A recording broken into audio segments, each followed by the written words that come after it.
নমস্কাৰ, মই ৰঞ্জন চৌধুৰী। কোনে কাৰ জালত ফচিলে না কোনোবাই ইচ্ছাকৃতভাৱে ফচি গ'ল, সেইটো হ'লগৈ এই মুহূৰ্তত লাখটকীয়া প্ৰশ্ন। ছুটি ভিডিঅ' শেষলৈকে চাব। প্ৰশ্নটো হ'ল, ভূপেনে ক'লে নহয় জানো, ভূপেন বুলিয়ে ক'ব লাগিব আৰু, কাৰণ ভূপেন হাজৰিকা, ভূপেন বৰা, এতিয়া ভূপেন নামটো বৰ প্ৰসিদ্ধ হৈছে আৰু ভূপেন দা। ভূপেন দা কথাটো এনেকুৱা যে তেওঁতো হেৰি হৈছিলে ন, মানে বিচ্ছিন্ন হৈ গৈছিলে কংগ্ৰেছৰ পৰা ভূপেনে। এই যে বিচ্ছিন্ন হৈ যোৱা, বিচ্ছেদ হৈ যোৱা, ডিভোৰ্চ টাইপ চলি আছিলে, মানে ফৰ্মেলি ডিভোৰ্চ ডিক্লেয়াৰ কৰা নাছিলে। তো ইতিমধ্যে ডিভোৰ্চ ডিক্লেয়াৰ কৰিলে, আৰু যোনদিনাখন কৰিলে সেইদিনাখনেই আমি এপিছ'ড কৰিছোঁ, আৰু ধাৰাবাহিকভাৱে আমি কৰিম। হয়, বেলেগ কিবা এপিছ'ড আছে, নথকা নহয়, আমি নিশ্চয় ক'ম সেইবিলাক লৈ। আপোনালোকে কমেণ্ট বক্সত কমেণ্টছ কৰিব, আমি নিশ্চয় আপোনালোকৰ সেইটোক আমি সন্মান জনাম। কথাটো হ'লগৈ যে হিমন্তৰ জালত কেনেকৈ পৰিলে ভূপেনে, ডাঙৰ প্ৰশ্ন নহয় জানো? কাৰণ বিজেপিত যদি আপুনি জইন কৰিব লাগে ন, যদি আপুনি অল ইণ্ডিয়া ট্ৰেক ৰেকৰ্ড চায়, আপুনি অসমৰ পৰা চাওক, একদম গোটেই একদম চাওক, একেটা ট্ৰেক ৰেকৰ্ড। কিন্তু আপোনাৰ মাজত ফিচাৰ্ছ কি থাকিব লাগিব? আপোনাৰ মাজত ফিচাৰ্ছ থাকিব লাগিব যে আপোনাৰ কিবা নাৰী কেলেংকাৰী থাকিব লাগিব, আপোনাৰ কিবা মানে ফাইনেন্সিয়েল স্কেম থাকিব লাগিব। সেইবিলাক হ'লগৈ বেছিক মানে ফিচাৰ্ছ, সেইটো থাকিবই লাগিব। সেইটোক মাইনাছ কৰি আপুনি মানে, কাৰণ এতিয়া চাওক, মানে এই অমৃতকালততো আৰু সেই বাজপেয়ী আৰু আদবানীৰ বিজেপি হৈ থকা নাই। এতিয়া এই অমৃতকালৰ চব মানে অমৃত বাণী ওলায় যেতিয়া বিজেপি জইন কৰে বা জইন কৰাৰ পিছত। তো কথাটো তেনেকুৱাই হৈ আছে যে কেনেকৈ ফচিলে। তো গতিকে এতিয়া বহুতৰ প্ৰশ্ন সোমাইছে মূৰত যে দুটা বস্তুত দুটা ফিচাৰ্ছ কি ভূপেন বৰাৰ মাজত আছিলে নে নাই? আছিলে না নাই সেইটোলৈ মই ক'বলৈ একো নাই। জনতা জনাৰ্দন, ৰাইজে ঠিক কৰিব কি কথা নকথা। এতিয়া তেখেতে কি কি কৈছিলে, মোৰ কিন্তু ফাৰ্ষ্ট এপিছ'ডত কৈছিলোঁ যে ৰাইটছ ফ্ৰম 2014, যে যিকেইটা কথা কৈছিলে তেওঁ সেইবিলাকক খণ্ডন কৰিব পাৰিব নে নাই। আৰু এটা বস্তু জানি থ'ব যে অতি ভক্তি কিন্তু চোৰৰ লক্ষণ। এতিয়া প্ৰথম খুব জৰুৰী হয় ভাৰতবৰ্ষত এই যে দল বদলু কানুন এটাটো খুব ষ্ট্ৰংলি হ'ব লাগে, খুব ষ্ট্ৰংলি হ'ব লাগে, যিটো হোৱা নাই আজিলৈকে। তো গতিকে এইবাৰ কংগ্ৰেছৰ কিন্তু এটা ইনিচিয়েটিভ ল'ব লাগিব যে এই দল বদলু, কাৰণ মানে হেৰিৰ ওপৰত কনফিডেন্সটো অহা নাই কেলৈ কংগ্ৰেছত, বিশেষকৈ অসমত। প্ৰব্লেমটো ক'ত জানে নাই? কালি ভূপেন বৰা যদি জিকি যায়, তেতিয়া আকৌ যে কংগ্ৰেছলৈ নাহিব, তেতিয়া আইনটো কি হ'ব? বা এনেকুৱাতো হ'বও পাৰে ন যে হিমন্ত বিশ্ব শৰ্মা জিকিলে, কিন্তু সেইফালে সৰ্বাক বনাই দিয়ে CM, তো তেওঁ আকৌ কংগ্ৰেছলৈ গুচি হয়। তো ইধাৰ উধাৰ মানে এইসব, ইধাৰ কা মাল উধাৰ, উধাৰ কা মাল ইধাৰ, এইসব হ'ব পাৰে। সেইটো কোনো ডাঙৰ কথা নহয়। তেখেতে কি কৈছিলে, মানে তেওঁ মানে মৃত্যু নোহোৱালৈকে তেওঁ মানে কংগ্ৰেছতে থাকিব, আৰু যোনদিনাখন বিজেপিত যাব মানে তেওঁৰ মৃত্যু হৈছেই, আৰু সেইটো ধৰি ল'ব লাগে। এতিয়া ইণ্টাৰেষ্টিং হ'ল যে অখিল গগৈৰো তেনেকুৱা কিবা এটা সামঞ্জস্য আছে দেই।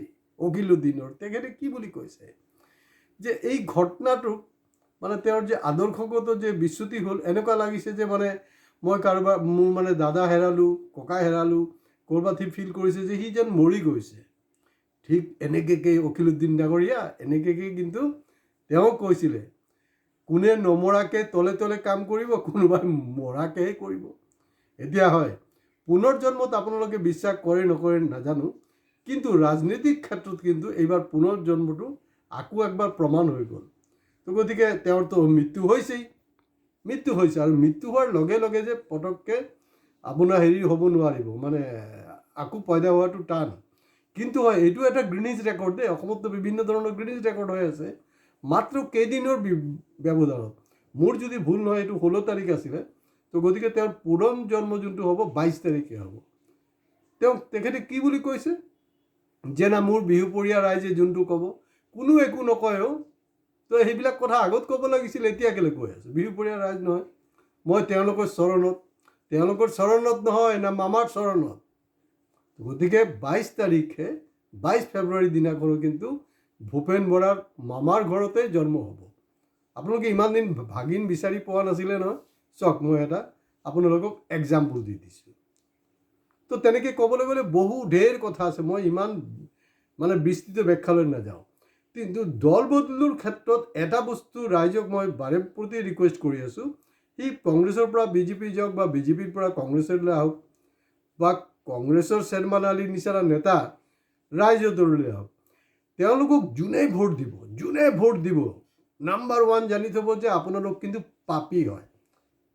এতিয়া মই সন্মান জনাই ভোটাৰ ৰাইজক কৈছোঁ বুলি নিবেদন কৰিছোঁ। আপোনালোক এই চব ফাং ফুং কথা মই নাপাতোঁ, মই 2 নম্বৰী কথা পাতিবই নোৱাৰোঁ।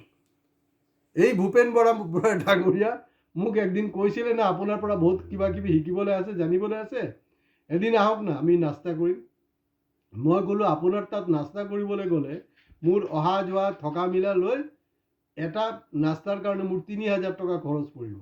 গতিকে মই আপোনাৰ পৰা এই টকাটোও নিবিচাৰোঁ আৰু মই খৰচ কৰিবলৈ ৰাজি নহয়।